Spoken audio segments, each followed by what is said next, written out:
નમસ્કાર, કેડી વિડીયોઝ ગુજરાતી સાથે હું છું લવલીન કૌર। મેડિકલ પ્લસમાં હું રોજ એક નવા મુદ્દા સાથે આપની સમક્ષ આવું છું, પરંતુ અત્યારે અમે લોકો જોઈ રહ્યા છીએ કે જે બાળકો છે એ લોકોમાં અસ્થમાની તકલીફ ખૂબ જ વધી રહી છે। શું કામ બાળકોને આ પ્રકારની સમસ્યા થઈ રહી છે અને સાથે જ બાળકોમાં અનેક પ્રકારના શ્વસનને લાગતા જે રોગો છે તે પણ થઈ રહ્યા છે, તો સમજવું જરૂરી છે કે શું લાઇફસ્ટાઇલમાં ફેરફાર આવે છે અને નાના બાળકોને આ પ્રકારની સમસ્યા શું કામ થઈ રહી છે। કારણ કે જે દરમિયાન બાળકો નાના હોય અને એ દરમિયાન નાના બાળકોને આ પ્રકારની સમસ્યા જો થઈ રહે તો આગળ જઈને ભવિષ્યમાં તો ઘણા પ્રકારના રોગો થઈ શકે છે। એટલા જ માટે આજે મારી સાથે ડોક્ટર ડીકે गुप्ता जोड़ाया છે, જે ખૂબ જ અનુભવી છે, पीडियाट्रिक છે। डॉक्टर स्वागत है आपका केटीवी न्यूज़ गुजराती में। नमस्कार डॉक्टर, सबसे पहले समझेंगे कि बच्चों में आजकल अस्थमा की जो समस्या है वो इतनी बढ़ क्यों रही है। देखिए, अगर हम बच्चों की बात करें तो बच्चों में जो अस्थमा की समस्या वो इसलिए बढ़ रही है कि आजकल जो रेस्पिरेटरी इन्फेक्शंस हैं, जो सांस वाले इन्फेक्शन जिसमें गला खराब होना, कोल्ड होना, कफ होना, ईयर में इन्फेक्शन होना, फेरिंजाइटिस होना, इसकी वजह से ये अस्थमा को प्रेसिपिटेट करते हैं, अस्थमा का इंसिडेंट बढ़ा देते हैं। एक तो रेस्पिरेटरी इन्फेक्शन है। नंबर 2 जो एयर पॉल्यूशन है, खास करके बड़े शहरों में बहुत बुरी तरह से एयर पॉल्यूशन फैला हुआ है। बड़े लोगों को, बच्चे लोगों को, प्रेग्नेंट महिलाओं को, सबके लिए कहीं ना कहीं दिक्कत कर रहा है। बच्चों में खास करके बिकॉज बच्चों की जो सांस की नलियां होती हैं बड़ी सेंसिटिव होती हैं। जब भी कुछ एयर पॉल्यूशन होते हैं, खासकर जो व्हीकल का पॉल्यूशन है, इंडस्ट्री का पॉल्यूशन है, जी जो जो कंस्ट्रक्शन साइट्स होती हैं उनसे जो पॉल्यूशन निकलता है, वो जी एयर पॉल्यूशन ट्रिगर करता है। जो हमारी रेस्पिरेटरी नलियां हैं वो सिकुड़ जाती हैं, उससे अस्थमा के सिम्टम्स बढ़ जाते हैं। इसके अलावा कुछ बच्चों में एक्सरसाइज इंड्यूस अस्थमा होता है, वेदर चेंज की वजह से अस्थमा होता है। कुछ जी लोगों का ऐसा भी होता है बच्चों में, खास करके जो घर के जो प्रोडक्ट्स होते हैं, डस्ट माइट है, ठीक है, पोलन ग्रेन्स है, स्मोक है, या किसी को डिओड्रेंट है, सेंट्स है, इन सब से भी अस्थमा के एपिसोड बढ़ जाते हैं। जी बिल्कुल डॉक्टर, इसी के साथ पॉल्यूशन और इसके अलावा क्या कोई और भी समस्या हो सकती है जो बच्चों को अस्थमा की प्रॉब्लम हो रही है, क्योंकि एक आपने बताया कि जिस तरह से पॉल्यूशन बढ़ रहा है उसके अलावा क्या वारसागत जिसे बोलते हैं वो भी एक समस्या हो सकती है। क्या बताया आपने?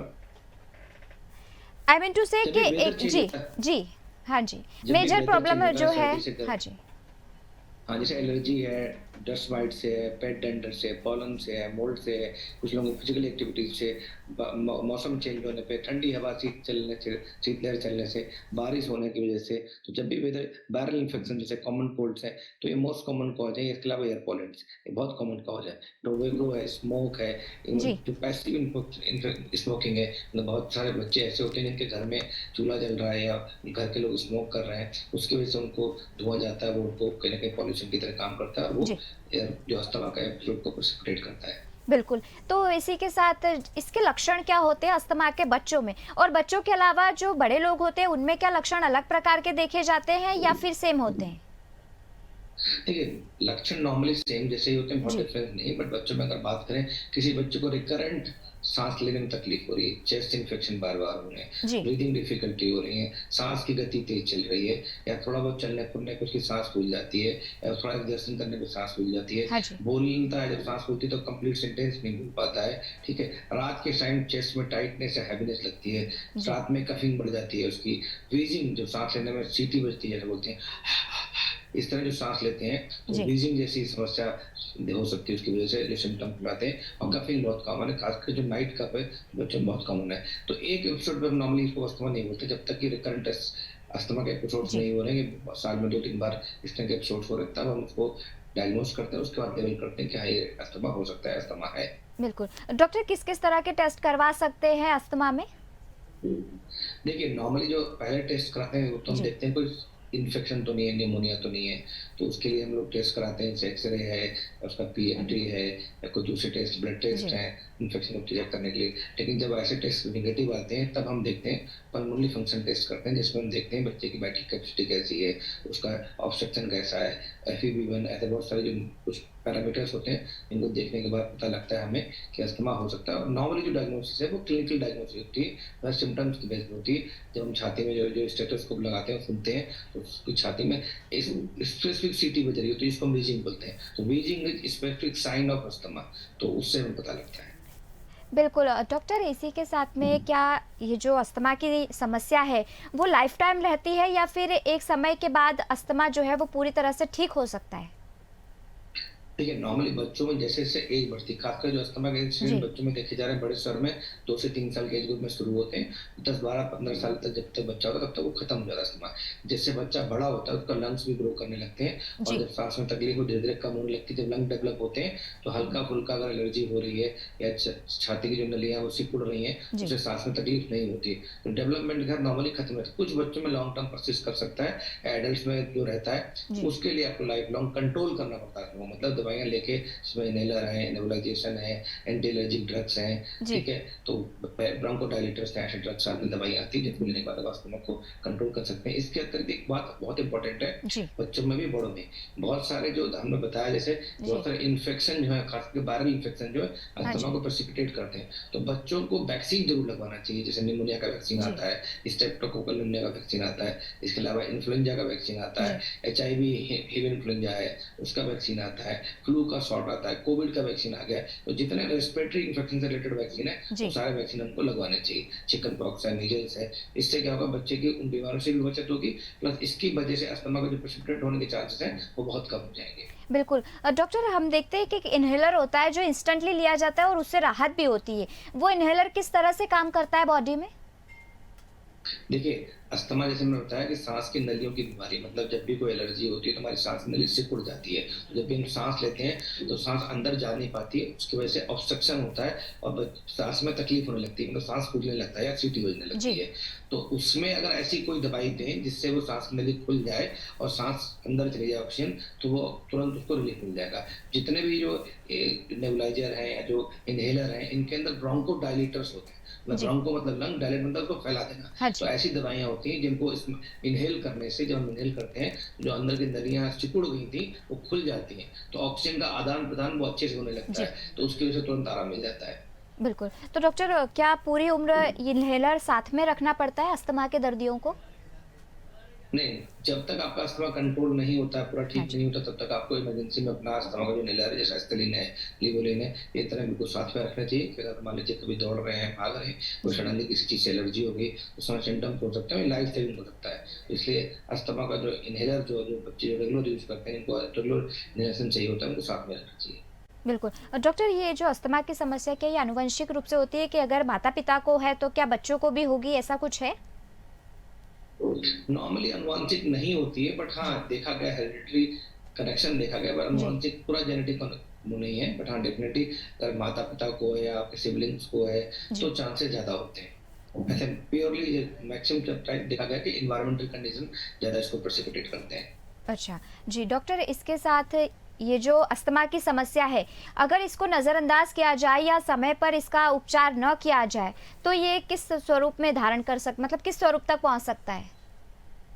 इस क्वेश्चन का मैं थोड़ा बाद में आंसर दूँगा, पहले बताऊँगा कि जी। जो माता-पिता हैं उनको कैसे कौन से सिम्पटम्स या लक्षण हैं, इनको देख के ये सोचना चाहिए कि मुझे तुरंत डॉक्टर की बिल्कुल। आवश्यकता है, तुरंत अस्पताल में जाना है। जी। तो अगर आपके बच्चे की साँस बहुत तेज़ फूल रही है, सीटी बज रही है, एक सेंटेंस बोलने में दिक्कत हो रही है, कोई वाक्य बोल रहा है, पूरा नहीं जी। बोल पा रहा है, बहुत तेज़ सीटी की आवाज़ आ रही है, साँ-साँ बोल रहा है, ठीक है? हाँ जी। या बच्चे को तेज़ बुखार भी है साथ में कोई और लग रहा है लंग में इन्फेक्शन हो सकता है, जी। बच्चे की लुक टॉक्सिक है, बच्चा सुस्त हो रहा है, बच्चा बहुत ज़्यादा इरिटेबल है, तो ऐसे केस में ये सिम्पटम डेंजरस साइन बोलते हैं, ये होते हैं। इसका मतलब आपके बच्चे को एक्यूट अस्थमा का अटैक हुआ है, तो अच्छा। नियर बाय अस्पताल में जो आपका इन्हेलर है, वो तुरंत दें 3 बार कम से कम हर 20 मिनट के इंटरवल पे और उसको तुरंत ही अपने नियर बाय अस्पताल में ले जाएँ, जहाँ पे सारी सुविधाएँ हों या नियर बाय डॉक्टर हो, उसके बाद एटलीस्ट बेसिक फर्स्ट एड हो।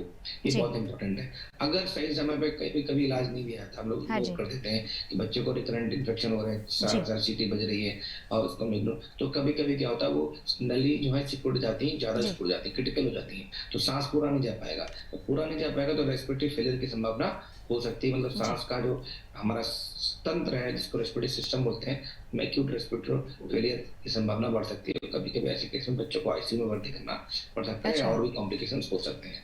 जी। आपने बोला अक्यूट अस्थमा यानी अस्थमा के क्या डॉक्टर कुछ प्रकार भी हैं या फिर अक्यूट यानी कुछ हाई लेवल का फिर? बिल्कुल, तो 2 तरह का अस्थमा होता है, एक एक्यूट अस्थमा होता है, एक जी। होता है क्रोनिक अस्थमा। तो एक्यूट अस्थमा मतलब कि एक्यूट प्रेसिपिटेट हो गया अस्थमा, जैसे मैंने अभी जी। बताया कि ऐसी कुछ कोई रेस्पिरेटरी इन्फेक्शन हुआ, हाँ कोई जी। पॉल्यूटेंट से उसको एक्सपोज़र हो गया, कोई स्मोक से हो गया, उसके बाद सडनली साँस फूलने लग गई, तो उसको एक्यूट अस्थमा बोलते हैं। कुछ लोगों को अस्थमा के एपिसोड रेगुलर होते रहते हैं, कि हाँ जी। महीने में 3-4 बार आपको एपिसोड्स हो रहे हैं, लगातार हो रहे हैं, ठीक है? तब इसका मतलब आपको क्रोनिक अस्थमा है, तो आपको लगातार दवाइयों की ज़रूरत पड़ती है कंट्रोल करने के, मतलब हमेशा आपको प्रिवेंटिव मेडिसिन लेनी पड़ती है। बट अगर जी। किसी को एक्यूट अस्थमा सिर्फ साल में 1 या 2 बार हो रहा है, मतलब सीज़न चेंज होने पे हो रहा है, तो उसको लगातार दवाई नहीं खानी पड़ती, तो हम उसको एक्यूट अस्थमा बोलते हैं। अच्छा, जी। तो फिर डॉक्टर अगर इसके उपचार की तरफ बढ़ते हैं अस्थमा का, तो अस्थमा का उपचार किस-किस तरह से किया जा सकता है? देखिए, सबसे पहला तो प्रिवेंशन है, मतलब कि जी। Prevention is better than cure, हम क्योर। सब जानते हैं। तो जिन चीज़ों से लगता है आपके बच्चे को जी। एलर्जी है, कोई पॉल्यूशन है, कोई दवाई है, कोई फ्रूट है, कोई घर में जी। खाना है, क्या कोई एयर पॉल्यूशन है, उसको कम करना चाहिए, या रेस्पिरेटरी इन्फेक्शन ना हो उसके लिए वैक्सीनेशन लगवाना चाहिए। अगर रेस्पिरेटरी इन्फेक्शन हो रहे हैं, तुरंत डॉक्टर को लेकर तुरंत इलाज शुरू कर देना चाहिए। तो प्रिवेंशन करना चाहिए पहले तो हमें। नीचे अगर मान लीजिए ऐसे सिम्पटम्स आ रहे हैं, तो 2 तरह के इलाज होते हैं, मैंने बताया, एक तो ब्रोंकोडायलेटर्स देते हैं और एंटी जी। एलर्जिक ड्रग्स देते हैं। वो डॉक्टर की सलाह अनुसार ही लेनी चाहिए, और ब्रोंकोडायलेटर्स को इनहेलर के फॉर्म में ले सकते हैं, हाँ इवन जी। नेबुलाइजेशन के फॉर्म में ले सकते हैं, और तीसरा उनका सिरप भी आते हैं। बट अच्छा। बहुत सारे लोगों में एक मिथ है, मैं बताना चाहूँगा, कि उनको लगता बिल्कुल। है अगर बच्चे को हमने इनहेलर दे दिया या नेबुलाइज़र दे दिया तो परमानेंट ऐसा हो जाएगा। ऐसा बिल्कुल गलत है। जी। इनहेलर और जो नेबुलाइजेशन है वो दवाई से या सिरप से ज़्यादा बेहतर है, बिकॉज़ वो जब हम साँस लेते हैं तो डायरेक्टली लंग्स के अंदर जाता है, वहाँ एक्ट करता है, तो उसका इलाज का रिस्पॉन्स बहुत फ़ास्ट आता है। दूसरी बात, उसका कोई साइड इफ़ेक्ट कम हो जाता है, बिकॉज़ जब हम इनहेलर लेते हैं सिर्फ़ लंग्स के अंदर एक्ट करता है। जब हम सिरप या गोली खाते हैं पूरी बॉडी में जाती है, पेट में जाती है, जी। इंटेस्टाइन में जाती है, वहाँ से एब्ज़ॉर्ब होके लिवर में जाएगी, हाँ किडनी में जी। जाएगी, मल्टीपल जगह जाएगी, तो वहाँ पे साइड इफ़ेक्ट होने के चांसेस बढ़ जाते हैं। तो जी। कृपया करके मिथ ना पालें कि नेबुलाइज़र या जो इनहेलर है वो लॉन्ग टर्म इसका एडिक्शन हो सकता है, लॉन्ग टर्म लेना पड़ सकता है, ऐसा नहीं है। डॉक्टर की सलाह के अनुसार काम करें, और जब भी कोई एक्यूट एपिसोड होता है तो उसमें एंटी एलर्जिक ड्रग देने हैं, एंटीपायरेटिक मतलब फीवर के ड्रग देने, कोई निमोनिया है तो उसको ठीक करना पड़ेगा, कोई इन्फेक्शन है सेप्सिस है उसको ठीक करना पड़ेगा, उसकी दवाई देनी पड़ेगी, हमें एंटीबायोटिक देनी पड़ सकती है। और साथ में जो ब्रोंकोडायलेटर्स हैं, जिसमें सिरप के फॉर्म में जी। या नेबुलाइजेशन के फॉर्म में या इनहेलर के फॉर्म में, उन सबको देना पड़ सकता है। बिल्कुल। डॉक्टर आपने ये और बहुत अच्छे ऑक्सीजन भी तरीके से एक मेन स्टेप जी। थेरेपी होता है। जब भी एक्यूट एपिसोड होता है, तो जी। ऑक्सीजन भी एक बहुत ज़रूरी होता है उस समय, तो ऐसे नियर बाय अस्पताल में जाना चाहिए जहाँ पे ऑक्सीजन की सुविधा हो। अच्छा, बिल्कुल। जी, डॉक्टर अब अगर अस्थमा का जो सही समय पर निदान न कराया जाए, तो इसके साथ कौन-सी और समस्या बॉडी में हो सकती है? कौन-से और रोग हो सकते हैं बॉडी में? तो अगर आपने अस्थमा का इलाज सही नहीं किया और जी। किसी बच्चे को क्रोनिक अस्थमा है, तो बच्चे का ग्रोथ एंड डेवलपमेंट अफ़ेक्ट हो सकता है। मतलब उसकी अच्छा। हाइट कम हो सकती है, वेट कम हो सकती है, मसल मास कम हो सकता है उसका। तो इसलिए अस्थमा के एपिसोड बहुत ज़्यादा नहीं होने चाहिए, उसको जी। प्रिवेंशन करना चाहिए, कंट्रोल रखना चाहिए, अदरवाइज़ बच्चे की ग्रोथ कम, मतलब ग्रोथ हैम्पर हो सकती है। और अच्छा। उसके अलावा कभी-कभी मैंने बताया, अगर अस्थमा नहीं आप कंट्रोल कर रहे हैं, बार-बार एक्यूट अस्थमा हो रहे हैं, तो एक्यूट अस्थमा भी क्रोनिक अस्थमा में कन्वर्ट हो सकता है। और क्रोनिक अस्थमा में भी सीवियरिटी होती है, माइल्ड, मॉडरेट और सीवियर। माइल्ड अच्छा। क्रोनिक अस्थमा है तो आप आसानी से कंट्रोल कर सकते हैं कम जी। दवाइयों से। अगर आपने दवाइयाँ नहीं दी तो वो मॉडरेट और सीवियर में भी हो सकता है, मतलब आपको रोज़ सांस में दवाइयाँ लेनी पड़ रही हैं, रोज़ नेबुलाइजेशन चाहिए, लॉन्ग टर्म लेना पड़ता है। तो इसलिए कृपया करके प्रिवेंशन पे फोकस करें, अर्ली इलाज कराएँ, अर्ली डायग्नोसिस होनी चाहिए, अर्ली ट्रीटमेंट होने से बहुत सारे कॉम्प्लिकेशंस बाद के कम हो सकते हैं। बिल्कुल। जो एक लेवल पे आकर अस्थमा ठीक होने लगता है, उसके बाद भी दवाइयाँ लेने की ज़रूरत पड़ती है डॉक्टर? नहीं, डॉक्टर की सलाह अनुसार दवाइयाँ लें। अगर डॉक्टर कहता है कि मेडिसिन को हम धीरे-धीरे बाद में जी। टेपर करने की कोशिश करते हैं। जैसे कोई रेगुलर दवाइयाँ चालू करनी है, तो अगर क्रोनिक अस्थमा है किसी को, तो कोशिश करते हैं अगर वो स्टेबल है 3-4 दिन तक, कोई जी। एपिसोड नहीं हुआ है, दवाइयों की मात्रा हम धीरे-धीरे कम करते हैं। अगर कोई एपिसोड नहीं होता, तो धीरे-धीरे टेपर करने के बाद बंद कर दी जाती है। बट अगर फिर दोबारा कोई एपिसोड होगा, दवाइयाँ जी। फिर बढ़ाई जाती हैं। तो ये सारा जो मॉनिटरिंग है, किसी अच्छे पीडियाट्रिशियन, चाइल्ड स्पेशलिस्ट या जी। रेस्पिरेटरी फिजिशियन के सुपरविजन में होनी चाहिए। बिल्कुल। डॉक्टर लोगों को ऐसा मिथ होता है कि बच्चों को अगर अस्थमा हो गया है, इसका मतलब है वो लोग थोड़ा दौड़ते हैं या फिर कुछ स्पोर्ट्स एक्टिविटी करते हैं तो जल्दी थक जाते हैं। तो दूसरे बच्चों के कंपैरिजन में जो बच्चों को अस्थमा है, क्या वो एक्टिविटीज़ में भाग ले सकते हैं? बिल्कुल भाग ले सकते हैं और बिल्कुल लेना चाहिए। बच्चों को बिल्कुल किसी भी एक्टिविटी से वंचित नहीं करना चाहिए। बट ये ध्यान रखना है कि जो दवाइयाँ डॉक्टर ने बताई, जो प्रिवेंशन के मेथड बताए, जो इन्हेलर साथ में रखना है, इन सब चीज़ों को ध्यान रखना है। अदरवाइज़ बच्चे बिल्कुल सेम परफ़ॉर्म करते हैं जैसे दूसरे बच्चे जो नॉन अस्थमा वाले जी। होते हैं। बिल्कुल। डॉक्टर अस्थमा की जो समस्या है वो उसका जो निदान होता है, कितने समय तक ये प्रक्रिया चलती है? मैंने बताया कि जैसे नॉर्मली जी। 1-2 साल में बच्चे बहुत सारे बच्चों को शुरुआत में हो जाता है, हाँ खासकर जी। जो बड़े शहरों में जहाँ पॉल्यूशन जी। ज़्यादा है और धीरे-धीरे जब जब तक बच्चे 5 से 10 साल के, कुछ बच्चों में 5 साल तक कम हो जाता है, जी। कुछ खत्म हो जाता है, कुछ लोगों में 10-12 साल तक। नॉर्मली किशोरावस्था आने से पहले हाँ अस्थमा जी। बच्चों में खत्म हो जाता है, अगर आप सही से इलाज किया है और कोई बहुत बड़ा फैक्टर नहीं, बहुत बड़ी सीरियस प्रॉब्लम नहीं है तो। अच्छा, तो डॉक्टर इसी के साथ अस्थमा के निदान के समय बच्चों को क्या कोई प्रकार की चुनौतियों का सामना करना पड़ता है, जब उनकी दवाइयाँ चल रही होती हैं? देखिए, चुनौती बहुत होती है। छोटे बच्चे खास करके होते हैं, तो जी। उनको नेबुलाइज़ कराना बहुत डिफ़िकल्टी होती है। बिकॉज़ बच्चों को मशीन की आवाज़ आ रही होती है, हाँ जी। रोने लगते हैं, तो कहीं न कहीं चुनौतियाँ छोटे बच्चों में बहुत दिक्कत है। छोटे बच्चे जब दवाई ले रहे होते हैं, जब एक्यूट अस्थमा का अटैक हो रहा होता है, उनको फिज़िकल एक्टिविटी नहीं कराई जाती है। बच्चों को रेस्ट कराने के लिए हम बोलते हैं, तो उनको रोकना बहुत मुश्किल काम होता है। बच्चों के लिए इंजेक्शन लगवाना, चाहे दवाई देना, वो एक बहुत जी। बड़ा एक दिक्कत वाली बात है। तो इसीलिए कह रहे हैं prevention is better than cure. सारे बच्चों को वैक्सीन लगवाएँ, अपने घर में पॉल्यूशन फ्री रखें, घर के अंदर एयर जी। प्यूरीफायर लगवाएँ, ऐसे प्लांट्स लगवाएँ जिनमें एयर प्यूरीफाई होती है, खान-पान का ध्यान रखें, बच्चे की ग्रोथ एंड डेवलपमेंट का ध्यान रखें। अगर बच्चा ग्रोइंग एज में होगा, अस्थमा का अटैक बार-बार हो रहे हैं और आपने डाइट का ध्यान दे रखा, उसके अस्थमा कंट्रोल उसके मेजर्स को सही से नहीं अपनाया, तो बच्चे की ग्रोथ कम हो सकती है। बिल्कुल। डॉक्टर अभी ऐसा देखा जा रहा है कि बच्चों के साथ-साथ बड़े लोगों को भी जो है अस्थमा की समस्या बढ़ रही है, तो one of the most reason ये पॉल्यूशन हो सकता है? हाँ, तो एक सबसे बड़ा कारण जो है एयर पॉल्यूशन है, जिसे बोलते हैं एयर क्वालिटी इंडेक्स। अगर 50 तक हम एयर क्वालिटी इंडेक्स को नॉर्मल मानते हैं, 200 तक एक्सेप्टेबल होती है, उसके ऊपर बुरी हो जाती है। ज़्यादातर बड़े शहरों में 200-300 से हमेशा ऊपर रहती है, खास करके जो दिल्ली एनसीआर के शहर हैं, गुजरात के शहर हैं या महाराष्ट्र के शहर हैं, जी। वहाँ पे एयर पॉल्यूशन काफ़ी ज़्यादा रहता है। पॉल्यूशन एक बड़ा कारण है, दूसरा स्मोकिंग बहुत बड़ा कारण है, बड़ों में भी। तीसरा एलर्जी बहुत बड़ा कारण है। चौथा वहाँ भी बच्चों में, बड़ों में इन्फेक्शन है, जैसे गले में इन्फेक्शन हो जी। जाना, कोविड हो जाना या अपर रेस्पिरेटरी ट्रैक्ट इन्फेक्शन हो जाना, वायरल इन्फेक्शन हो जाना, इन्फ्लुएंजा है, तो ये सब इन्फेक्शन बड़ों में कॉमन होते हैं, उसकी वजह से भी अस्थमा प्रेसिपिटेट हो सकता है। बिल्कुल। डॉक्टर एक जानने जैसी बात यहाँ पर ये भी थी कि जो लोग स्मोकिंग और अल्कोहल लेते हैं, comparison to other healthy people, उन लोगों को कितने ज़्यादा चांसेस होते हैं अस्थमा होने के? ये जो स्मोकिंग ले रहा है, अल्कोहल जी। ले रहा है या जो एलर्जिक है या जिसको फैमिली हिस्ट्री है, उसमें लगभग डेढ़ गुना 200 गुना ज़्यादा चांसेस होते हैं उनको अस्थमा होने के। इतने ज़्यादा चांसेस रहते हैं? जी। जी। अच्छा, अब क्या इसके साथ डॉक्टर आपने जिस तरह से बताया कि बच्चों में अस्थमा की जब प्रक्रिया इनकी चल रही होती है, दवाइयाँ ये ले रहे होते हैं, तो बहुत लंबे टाइम तक जिस तरह से आपने बताया, तो क्या दवाइयों का कोई साइड इफ़ेक्ट होता है बच्चों की बॉडी पर? देखिए, दवाइयों का साइड इफ़ेक्ट डेफ़िनेटली होता है, बट हमें देखना पड़ता है कौन-सी दवाई इम्पोर्टेंट है। अगर आपने अर्ली स्टेज में अस्थमा को कंट्रोल कर जी। लिया या माइल्ड अस्थमा है, तो स्टेरॉइड देखने की ज़रूरत नहीं पड़ती। नॉर्मली जब बहुत सीवियर अस्थमा होता है, मतलब रोज़ साँस फूल रही है, जी। रोज़ चेस्ट पेन हो रहा है, रोज़ नेबुलाइज़ेशन करना पड़ रहा है, साथ में स्टेरॉइड ड्रग देने पड़ रहे हैं, तो उनके साइड इफ़ेक्ट्स होते हैं। तो मैं फिर यही सबसे गुज़ारिश करूँगा आपके माध्यम से माताओं और पिताओं से, कि कृपया करके बच्चे का अगर अस्थमा है, अपना अस्थमा भी है, तो उसको अर्ली स्टेज पे कंट्रोल कर लें। और जी। कभी-कभी होता है कि पूरा फुल्ली क्योर करना अस्थमा का मुश्किल है, बिकॉज़ ये एलर्जिक डिसऑर्डर है, ये कोई इन्फेक्शन नहीं है, ठीक है? जी। तो एलर्जिक डिसऑर्डर को खत्म करना कभी-कभी मुश्किल होता है, कभी भी एलर्जी प्रेसिपिटेट हो सकती है। तो इसलिए अगर कंट्रोल कर लेंगे अर्ली स्टेज पे, तो आपको बहुत सारे सीरियस ड्रग्स हैं, जिनके साइड इफेक्ट्स होते हैं, जैसे बेसिकली जो स्टेरॉइड्स हैं, जी। उनसे आप बच सकते हैं। और जो इन्हेलर में स्टेरॉइड्स होते हैं, उनके साइड इफेक्ट बहुत कम होते हैं कंपेयर टू ओरल। तो हमें जब जी। दवाइयाँ खानी है, ध्यान रखें डॉक्टर से कि इन्हेलर वाली ज़्यादा चीज़ें यूज़ करनी है, ओरल दवाइयाँ कम खानी है। जी, बिल्कुल। डॉक्टर अस्थमा जब पूरी तरह से ठीक हो गया है, तो क्या कितने परसेंट चांसेस रहते हैं कि अस्थमा फिर दोबारा से हो सकता है? 10 से 20% चांसेस रहते हैं कि दोबारा आपको एक्यूट अटैक प्रेसिपिटेट हो सकता है, अगर कोई एलर्जी है जिसकी वजह से कोई इन्फेक्शन हो गया है या आपकी बॉडी के अंदर कोई भी जी। मतलब ऐसी एलर्जिक रिएक्शन हुई जिसकी वजह से ब्रोंकस या ब्रोंकियल्स या हमारे एल्वियोलाई इन्वॉल्व हो रहे हैं इसमें, तो उस केस में दोबारा प्रेसिपिटेट हो सकता है। बिल्कुल। डॉक्टर रिस्क फैक्टर किस तरह के होते हैं अस्थमा में?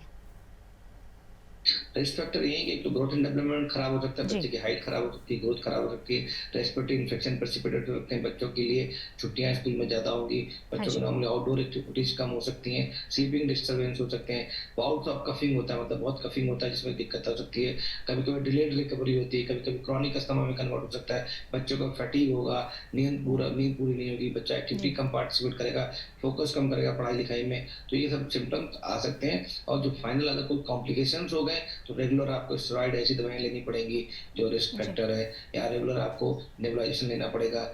आपकी जो बहुत सारी जो नॉर्मल डे टू डे हाँ एक्टिविटी जी। है वो कर्टेल करनी पड़ेंगी आपको। और कभी कभी अगर सीरियस प्रॉब्लम हो जाती है तो जी। आपको अस्पताल में भर्ती करना पड़ेगा, ऑक्सीजन देनी पड़ेगी, नेबुलाइजेशन अच्छा। करना पड़ेगा, आईसीयू में रखना पड़ सकता है। तो बहुत सारे कॉम्प्लिकेशन या रिस्क फैक्टर्स हो सकते हैं अगर आपने सही से मैनेज नहीं किया। बिल्कुल, बहुत अच्छे से डॉक्टर आपने समझाया। अब एक समझ ऐसी चीज़ है कि जब अस्थमा हुआ हो, तो क्या खाने-पीने पे लेकर भी कोई रिस्ट्रिक्शंस देखने को मिलती है? क्योंकि आपने जिस तरह से बताया कि एलर्जी भी एक हो सकती है प्रॉब्लम जिसकी वजह से अस्थमा होता है।